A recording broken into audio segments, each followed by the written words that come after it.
末法口里啊自己默默的，你说有声呢有没有声，说没有声呢又能听见，是有微声持诵很小的声持诵，字字都能成念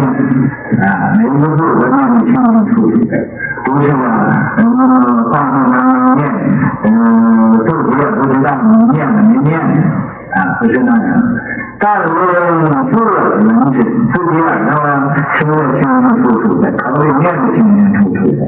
无声高声持诵，高声持诵，令他人只听，其他人呢也听见灭恶声善灭恶